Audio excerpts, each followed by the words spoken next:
उत्तर प्रदेश में विधानसभा चुनाव नज़दीक है। तमाम राजनीतिक पार्टियां सभाएं कर रही हैं। इसके साथ ही आज हम जो बात करेंगे वो राजनीति की पहली पाठशाला कहे जाने वाले छात्र संघ से।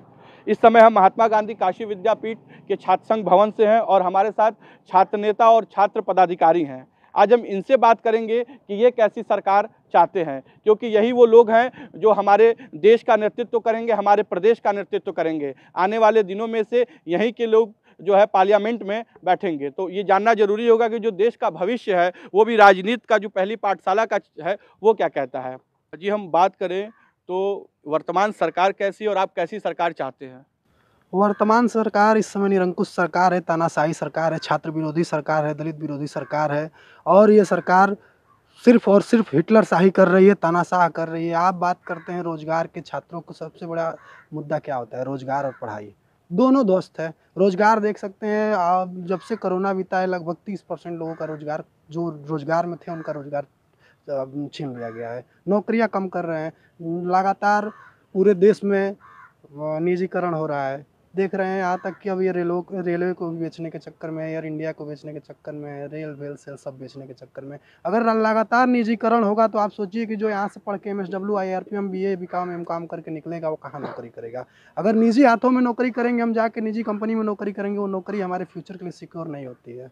कभी भी हमको निकाल के फेंक दिया जाता है और हमारा परिवार रोड पे आ जाता है, खाने के लिए मोहताज हो जाते हैं। और इस समय इंजीनियर दाने के लिए मोहताज हैं, BTech MTech करके लड़के नौकरी के लिए परेशान है, 8,000 में नौकरी नहीं मिल रही है। तो आप सोच सकते हैं एक ऐसी सरकार है जो युवाओं के हाथ में कलम की जगह पकौड़े तलने के लिए प्रेरित कर रही है कि आप पकौड़े तलिए, उससे आपको रोजगार मिलेगा। हम BTech और MTech करके पकौड़े तलने के लिए यहाँ बैठे हैं। और लोग हैं हमारे साथ, हम उनसे बात करेंगे कि आप कैसे चाहते हो, जो वर्तमान सरकार है वो कैसी है?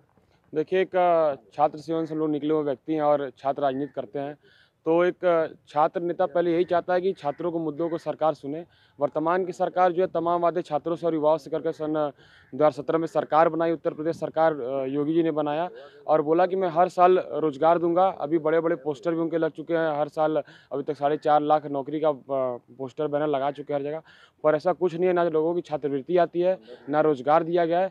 तो हम यही आशा करते हैं कि आने वाले जो भी सरकार हो पहले छात्रों के मुद्दे पर बात सुने, उसमें छात्रों का सम्मान हो, युवाओं का सम्मान हो, महिलाओं का सम्मान हो, बुजुर्गों का सम्मान हो और हर एक धर्म वर्ग के लोगों का सम्मान हो। ऐसी सरकार हम चाहेंगे। अगर हम बात करें महिलाओं की तो छात्र संघ में महिलाएं बढ़ चढ़कर लगातार हिस्सा ले रही हैं। हमारे साथ एक छात्र संघ के पदाधिकारी, हम इनसे बात करेंगे कि कैसी सरकार है ये। सरकार तो काफ़ी अच्छी है। हालांकि मैं भी बीजेपी की कार्यकर्ता हूं और मुझे लगता है महिलाएं, जहां बात अब करें महिलाओं की, तो महिलाएं सबसे ज़्यादा सुरक्षित है इस सरकार में। जी लेकिन लगातार आरोप लग रहे हैं और महिलाओं के साथ लगातार घटनाएं सामने आ रही हैं। आरोपों का क्या है, वो तो एंटी पार्टी हमेशा लगाती रहती हैं। और जो समय भी हाथरस में जो एक दलित लड़की के साथ हो गया और जो एक वहाँ लखीमपुर खीरी में जो ब्लॉक प्रमुख महिला थी उसका साड़ी घिस दिया गया, वो क्या हो रहा है? ये अभी भी सुरक्षित है महिलाएं? अगर ये भी माना जा सकता है तो मैं कहता हूँ इससे ज़्यादा खराब दिन तो हमारा देश का कभी नहीं होना चाहिए। आप बताइए, आप छात्र पदाधिकारी, कैसी सरकार चल रही है? ये सरकार एकदम निरंकुश और एक तरफ से कहें तो ये तानाशाही सरकार है।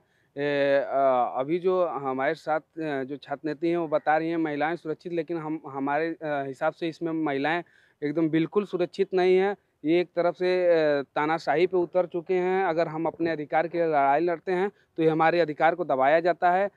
या तो ये छात्र राजनीति हो या तो फिर किसी भी राजनीति पे ये अपने आगे किसी को चुनाव नहीं लड़ने देते। ये चाहे वो महिला हो चाहे पुरुष। अभी लखीमपुर खीरी में हाल में हुए ग्राम पंचायत चुनाव में नामांकन कराने महिला जाती है, उनका साड़ी खिंचवाया जाता है इनके कार्यकर्ताओं के द्वारा। लेकिन इनके जो वरिष्ठ पदाधिकारी, एक तरफ से कहें प्रधानमंत्री का कोई बयान नहीं आता और जो इनकी जो महिला शक्तिकरण की बात करते हैं, लेकिन ये महिला शक्तिकरण ये सिर्फ दिखावे के लिए बना गया है और ये महिला शक्तिकरण के कोई मतलब नहीं है। ये महिला होने के नाते भी ये महिलाओं की आवाज़ को उठाने का काम नहीं करते। और छात्र नेता हमारे से हम बात करेंगे कि ये लगातार अगर हम बात करें तो जो छात्र संघ में इस तरह की बातें पार्टी आ गई हैं और उसके बाद ये भी बात हो रहा है कि जो वर्तमान सरकार है वो निरंकुश है। आप क्या कहेंगे? जी बिल्कुल निरंकुश है, क्योंकि जब हम लोग छात्र हम लोग का कुछ सुना ही नहीं जाता तो क्या किया जाए। उनका विरोध करना हम लोग का लाजमी है, तो इसलिए हम लोग उनका विरोध करते रहेंगे जब तक हमको वहाँ पे अधिकार नहीं मिलेगा। हम लोग उनका विरोध करते रहेंगे।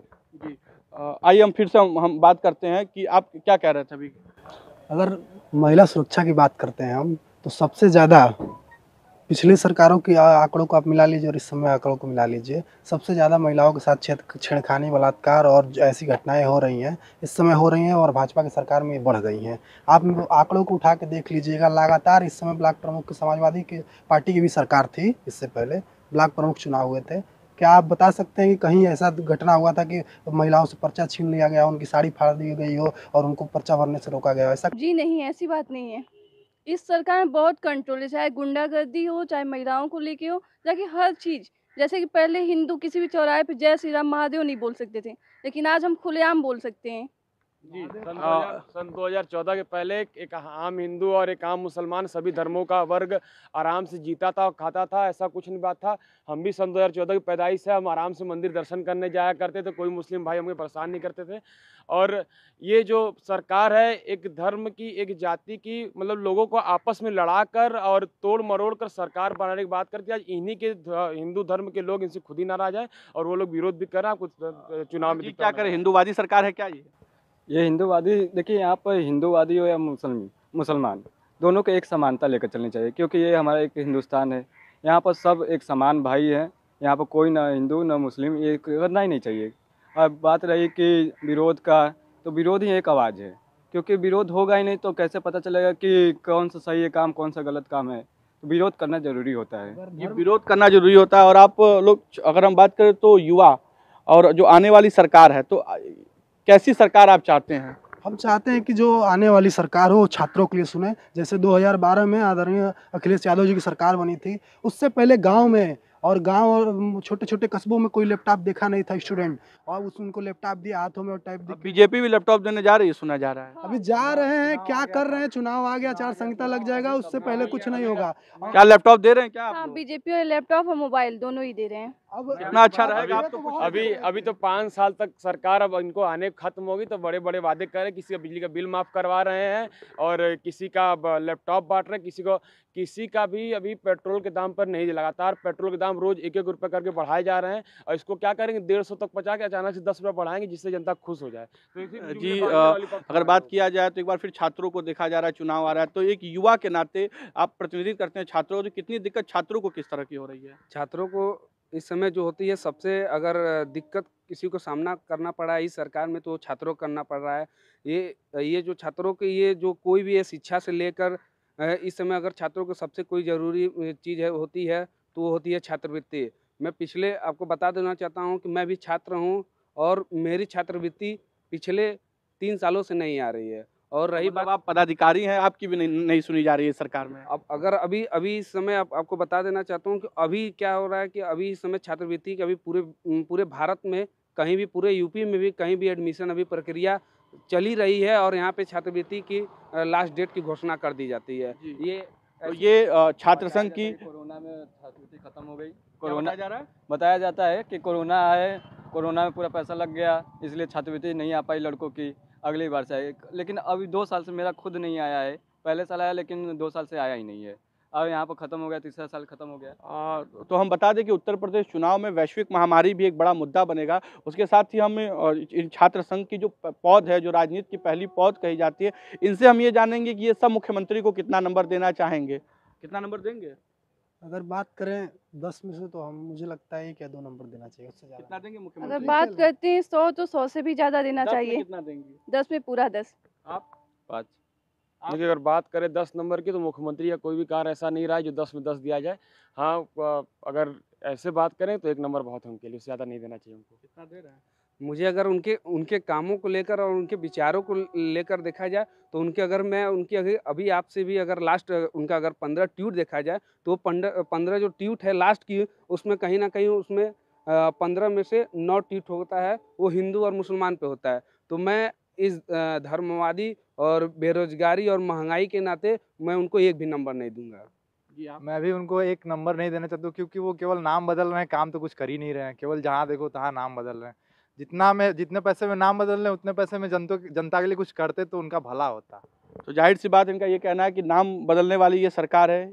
लास्ट क्वेश्चन आपसे करेंगे कि आप छात्र संघ से हैं जी। और लगातार ये आरोप है भारतीय जनता पार्टी पे, योगी सरकार पे, वो छात्र संघ नहीं कराना चाहते यूनिवर्सिटियों में, महाविद्यालयों में, तो ऐसा क्यों?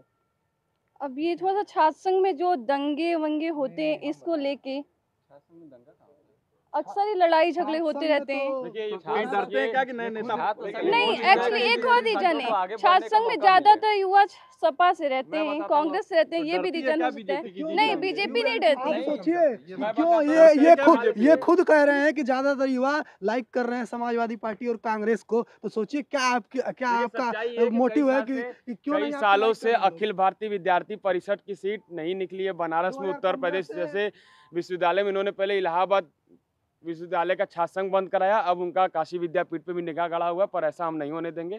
तो उनको डर है कहीं ना कहीं छात्र नेताओं से, छात्रों से, कि अगर हम छात्र के जो राजनीति का पौध कहा जाता है वहां से अगर उखाड़ दिए जाएंगे तो हम लोग प्रदेश की सरकार से उखाड़। आप बता रहे थे कि क्यों बंद कराना चाहती है सरकार? क्योंकि इनका हर बार सुपड़ा साफ होते जा रहा है, इसलिए ये डर रहे हैं कि कहीं हम लोग केंद्र से और राज्य से कहीं गायब ना हो जाए। छात्र संघ से डर रही है सरकार? बिल्कुल डर रही है। और आपके माध्यम से एक चीज हम बता देना चाहते हैं कि अगर वो चाह रहे हैं कि गोरखपुर विश्वविद्यालय और इलाहाबाद केंद्रीय विश्वविद्यालय की तरफ महात्मा गांधी काशी विद्यापीठ में अगर छात्र संघ को रोकना चाहते हैं तो ये नाकाम कोशिश वो न करें, क्योंकि इसमें वो विफल हो जाएंगे और पूरा छात्र यूनिटी एक साथ खड़ा है। यहाँ चुनाव बंद नहीं होगा, ये मान के चले वो कि बनारस में, पूरे बनारस नहीं पूरे उत्तर प्रदेश में आंदोलन होंगे अगर वो चाहते हैं कि छात्र संघ ना हो तो। जी, तो हमारे साथ राजनीति की पहली पौध थी और इनका साफ कहना है, एक स्वर में इनका कहना है कि जो सरकारें हैं वो छात्र संघ से डरती हैं। तो यही वजह है कहीं ना कहीं कई विश्वविद्यालयों महाविद्यालयों में छात्र संघ का चुनाव बंद करा दिया गया है। लेकिन महात्मा गांधी काशी विद्यापीठ के ये जो छात्र हैं ये कहना है कि हमारे यहाँ ऐसा बंद